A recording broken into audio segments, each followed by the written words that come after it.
મિત્રો ફરી આજે તમારું અમારી આ ચેનલ પર સ્વાગત છે। આજે ફરી આપણે આ વિડીયોમાં વાત કરીશું કે ધરતી સોલંકીના પરિવારે ધરતી સોલંકી વિશે શું કહ્યું કે તેમને અમારી ધરતી સોલંકી સાથે સંબંધ કોઈએ પણ રાખવો નહીં અને તેમના મમ્મી પપ્પાએ ધરતી સોલંકીને કહ્યું કે અમારી વર્તન પ્રમાણે નથી રહી અને તે માટે અમારી ધરતી સોલંકી સાથે કોઈ પણ પ્રકારનો વ્યવહાર રાખવો નહીં। તો તમે વિચારતા છો કે ધરતી સોલંકીના મમ્મી પપ્પાએ શા માટે આવું કહ્યું? તો આપણે આ વિડીયોમાં આપણે વાત કરીશું કે ધરતી સોલંકીની સાથે રિધમનું કામ કરતા એવા પ્રોગ્રામમાં દરેક સાથે ડ્રમ વગાડવા આવતા હતા। તેવું ઊંટું સાથે ભાગીને લગ્ન કરી લીધા છે અને અન્ય બીજી જ્ઞાતિ સાથે તેમને લગ્ન કરી લીધા છે, તેમના મમ્મી પપ્પાએ એવું કહ્યું। અને તમે વિચારતા હશો કે ધરતી સોલંકીના મમ્મી પપ્પાએ આવું શા માટે કહ્યું? અને તો તમે આ વિડીયોમાં જોઈ શકો છો, એક વ્યક્તિએ આ ઇન્સ્ટાગ્રામમાં વિડીયો અપલોડ કર્યો છે અને તેમાં આ બધી માહિતી લખવામાં આવી છે। તો તેમાં વિડીયોમાં શું માહિતી લખી છે તો આપણે આ વિડીયોમાં વાત કરીશું કે ધરતી સોલંકીના મમ્મી પપ્પાએ શું કહ્યું। તો તમે આ વિડીયોમાં જોઈ શકો છો કે તેમના પરિવારે ધરતી સોલંકી સાથે સંબંધ ન રાખવા માટેનું કહ્યું। આજ રોજના દરેક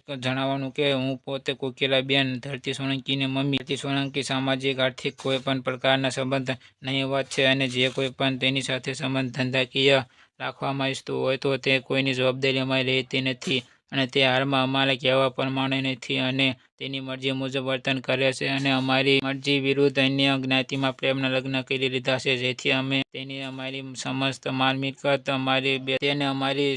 માલ મિલકતમાંથી બેદખલ કરેલ છે અને અમારી મોટી દીકરી એટલે કે ધરતી સોલંકીની મોટી બહેન, તેનું નામ ખુશ્બુ સોલંકી છે, તેના નામે કરવામાં આવી છે। માલ મિલકતની વારસદાર ધરતી સોલંકીની મોટી બહેન રહેશે, આવું ધરતી સોલંકીના મમ્મી અને તેમના પપ્પાએ કહ્યું। તેમના મમ્મીનું નામ ધરતી સોલંકીના મમ્મીનું નામ કોકિલાબેન અને તેમના પપ્પાનું નામ નરેશભાઈ છે, તેમને આવું કહ્યું।